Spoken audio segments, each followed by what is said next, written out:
வெயில நிக்கணும் நிப்பியா? 5 மணி நேரம் இல்ல 6 மணி நேரம் தளபதிக்காக இப்பவா தண்ணி குடிக்க முடியாது, சாப்பாடு சாப்பிட முடியாது, ஸ்ட்ரென்த்தா இருப்பியா?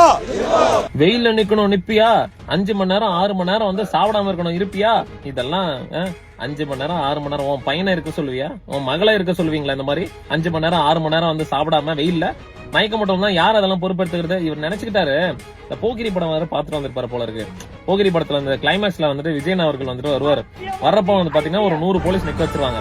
நிக்க வச்சுட்டு அண்ணா வருவாரு. யுத்தமா டிமியூசிக் வரும் பாத்துங்க. அந்த மாதிரி இவர் அப்படியே ஃபாஸ்டா அப்படி நடந்து வராரு. வெயில்ல நிக்கணும் நிப்பியா?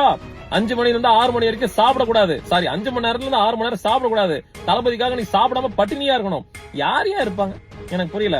நீ என்ன பண்ணிருக்கணும்? ஒரு டீசென்டா போன் பண்ணி உங்க தலைவரோட அசிஸ்டன்ஸுக்கு போன் பண்ணி தலைவர் எங்க இருக்காரு, எப்ப வராரு, 12 மணிக்கு வராரா? சரி ஓகேங்க 12 மணிக்கு வராராம்பா, 10 to 11 மணிக்குள்ளார எல்லாரும் ஸ்பாட்டுக்கு வந்துருங்க, சாப்பிட்டு வந்துருங்க, வரப்ப எல்லாரும் சாப்பிட்டு வந்துருங்க. சாப்பிட போறப்ப பேக்கப் ஒருத்தர் வந்து நிக்க வச்சிருங்க. நீங்க சாப்பிட்டு வந்ததுக்கு அப்புறம் நீங்க வந்து சாப்பிட போங்க அப்படின்னு வந்து சொல்றது ஒரு கட்டமைப்பு. அது ஒரு அறிவுரை. இது கூட சொல்ல தெரியாம நீ என்னைய அடிமை மாதிரி வச்சிருக்கீங்க. இவரே சொல்றாரு. இன்னொரு கூத்து இருக்கு பாருங்க, நீங்களே இந்த காணொலியை பாருங்க. தளபதி பார்க்க ஆர்வ கோளாறுல மலை ஏறி கூட மேல வருவோம் பாத்தீங்களா? ஆர்வ கோளாறுல மலை ஏறி கூட வருவானுங்க. ஆர்வ கோளாறுல மலை ஏறி வராங்கன்றது நீங்களே உங்க கட்சிக்காரங்க அசிங்கப்படுத்துறீங்க. அது உண்மைதான்றது நீங்களாவது இப்ப புரிஞ்சுக்கிட்டீங்களே. ஆர்வ கோளாறுல தான் இப்ப வரைக்கும் உங்க கட்சிக்காரங்க எல்லாம் பண்ணிட்டு இருக்காங்க. அதை வந்து சரி செய்யுங்க. அவங்களுக்கு வந்து அரசியல கத்து கொடுங்கன்னு தான் நாங்க ரொம்ப நாளா சொல்லிட்டு இருக்கோம். இதெல்லாம் கத்து கொடுக்காதனாலதான் கரூர்ல 41 பேர் உயிர் போனதுக்கு முக்கிய காரணமா விஜயன் அவர்கள் இப்ப வரைக்கும் இருந்துட்டு இருக்காரு.